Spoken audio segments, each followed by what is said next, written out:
गांधी तीर्थ, निसर्गाच्या सानिध्यात महात्मा गांधींच्या जीवनावरील जगातील पहिले मल्टीमीडिया म्युझियम. आजच भेट द्या. गांधी तीर्थ, जैन हिल्स, जळगाव.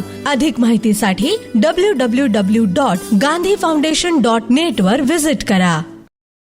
याचबरोबर बातमी संपली. नमस्कार. Times News. What is going to come म्हणजे आम्ही JCL T20 जे आमचा विषय आहे, तर मेन व्हेन्यू जो आहे त्याचा ऑर्गनायझेशनचा, ते मॅचेस वगैरे सर्व गोष्टी होतील ह्याच ग्राउंडवर होणार आहे. तर ही आपली दुसरी एडिशन आहे. पहिली एडिशन आपण 2019मध्ये केली होती. दुर्भाग्याने त्याच्यानंतर कोविड आल्यामुळे ते जरा थोडंसं विषय आपण पुढं नाही रेटू शकलो, करू नाही शकलो. पण आता गोईंग फॉरवर्ड यावर्षी आपण सेकंड एडिशन ही चालू करतो. सर्वांना क्रिकेट हा विषय माहिती म्हणून त्याच्यात तर मी काही जाणार नाही, परंतु जी पहिली एडिशन आपण केली होती 2019मध्ये, त्याच्या 2-3 गोष्टी महत्त्वाच्या. म्हणजे it was a very successful event, जसं आपण म्हणू. खूप चांगल्या पद्धतीने तो इव्हेंट झाला होता. सर्वांनाच खूप त्याच्यात आनंदही झाला, मजा आली होती आणि आपण तो विषय वाढवू शकलो होतो.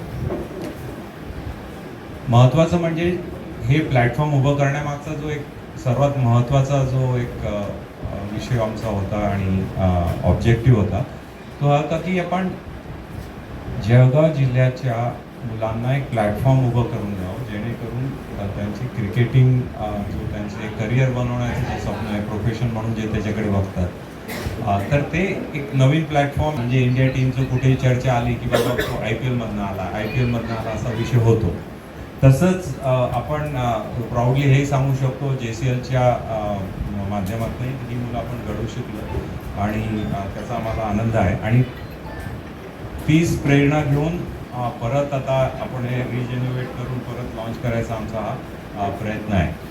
जी टुर्नामेंट आपण करतो त्याचा हेतू आमचा हा आहे JCLचा, की जसं एकंदरीत 6 टीम असतील, 6 टीमांचं आपण ऑप्शन करणार आहोत. आणि यावेळी जसं थोडी प्रेरणा म्हणा, आपण IPL किंवा NPL म्हणजे महाराष्ट्र प्रीमियर लीग जी झाली, ही महाराष्ट्र क्रिकेट असोसिएशनच्या माध्यमातून आयोजित झालेली आहे. त्यांची कंटिन्यू 3 वर्षे त्यांची झालेली आहे. तर त्यांच्या फॉर्मॅटमध्ये एक गोष्ट आम्हाला लक्षात आली आणि तीच आपण इथे करावी म्हणून यावर्षी जे 6 टीमा आहेत, तर त्यांचे टायटल जे असतील ते आहेत, एकतर आपण आता जिल्हा म्हटल्यावर मग तालुका हा आपण बेस पकडतो. तर साधारणतः जळगाव, पाचोरा, अमळनेर, जामनेर, चाळीसगाव आणि रावेर असे 6 तालुके आपण त्यांच्या नावाने ह्या टीम्स असतील. आणि ह्या 6 नावं का, बाकी का नाही, तर त्याचं उत्तर एवढंच आहे की जनरली जिथं क्रिकेट स्ट्रॉंग आहे, म्हणजे आता तालुका लेवल त्यांचा प्रेफरन्स किंवा मग पॉप्युलेशन त्यांची जास्त आहे, हा दुसरा प्रेफरन्स. असे 2 निकष लावून आपण ती 6 नावं घेतली आहे.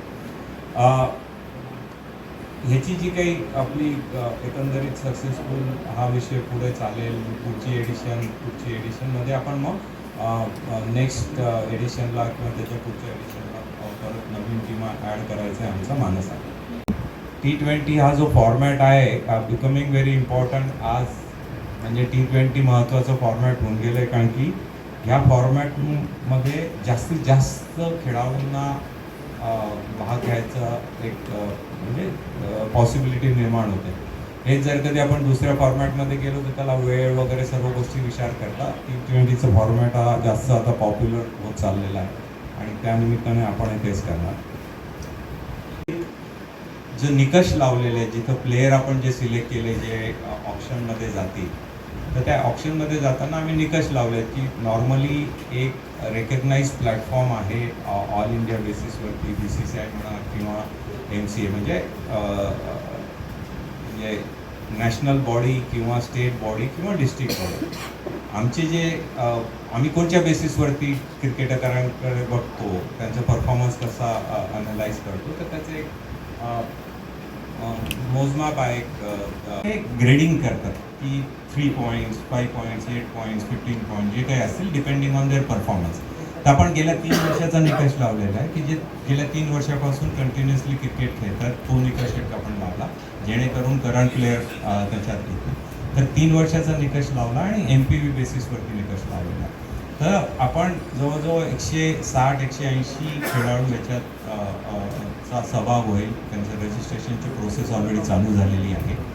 ह्याच्यात आपण 4 कॅटेगरी केलेल्या आहेत. पहिली कॅटेगरी म्हणजे आयकॉन प्लेयर, बरोबर.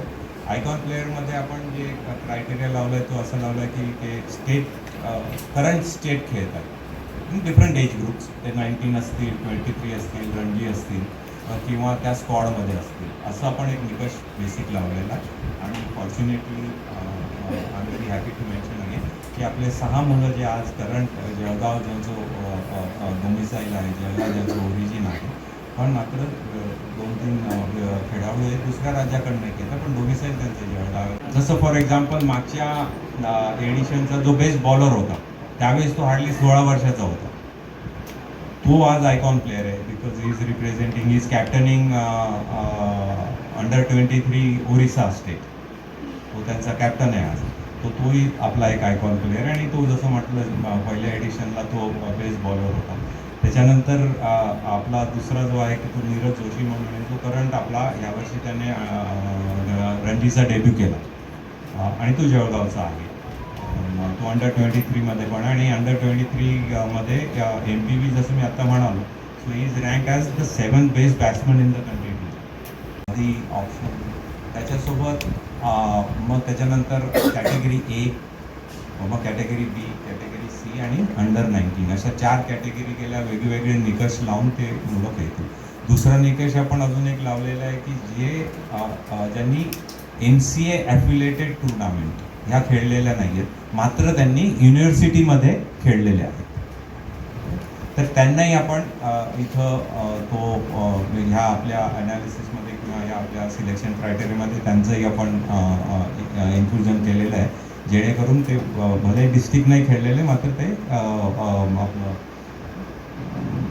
युनिव्हर्सिटी खेळलेले आहेत म्हणून त्यांचं आपण इन्क्लुजन केलेलं आहे. सो बेसिक क्रायटेरिया MPVची त्यांची जी काही हे आहे ग्रेडिंग आहे त्यांचे पॉईंट्स असतात त्या हिशोबाने आणि युनिव्हर्सिटी खेळलेलं आहे आणि गेल्या 3 वर्षाचा निकष आपण लावलेला आहे जेणेकरून जे कंटिन्युअसली जेन्युअनली क्रिकेट लवर आहेत, क्रिकेट खेळत आहेत, सोडलेलं नाही आहे असेच प्लेयर वरती, कारण की त्यांना मग भविष्यही आहे त्या हिशोबाने आपण तसे प्लेयर ह्याच्यात घेतलेले आहेत. त्यांना रोज बघतायत, ते कोचेस जे आहेत ते त्यांना बघतायत तर त्यांना ती माहिती असेल जेणेकरून दी सिलेक्शन म्हणजे जे ऑप्शनमध्ये सर्व प्लेयर जातील त्यांचं सिलेक्शन हे मेरिट बेसिसवरती असेल आणि मेरिटोक्रेसी विल ऑल्सो प्रिवेल. हा त्याच्या मागचा आमचा एक हेतू आहे आणि एक ऑल अलॉंग एक पूर्ण जो एक इकोसिस्टम आहे क्रिकेट ह्या विषयाला बघून फक्त खेळाडू पण नाही पण कोचेस आहेत, आयकॉन्स आहेत, बाकी रिलेटेड ते स्टॅटिस्टिक्स असतील, अंपायर्स असतील, हे सर्व गोष्टी आमचा पूर्ण प्रयत्न आहे की हे जळगावचा बेस असला